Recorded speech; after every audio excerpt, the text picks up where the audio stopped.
Sabi nga nila kahit wala kang magandang bahay o magarang sasakyan basta may responsable kang asawa, swerte ka.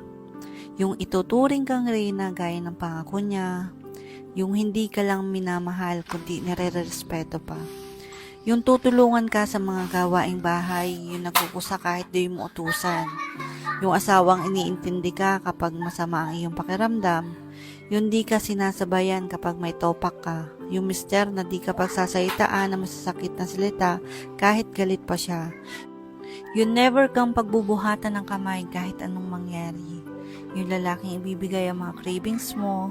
Lalaking inuuna ang pangailangan ng pamilya kaysa sa mga luho niya. Lalaking wala ng time sa barkada kasi laging nasa pamilya. Yung asawang kasama mong mangarap para sa pag-unlad ng pamilya. Hindi sila under, kundi responsableng mister. Ang gaan ng buhay kapag ganito ang iyong asawa, kaya swerte ka.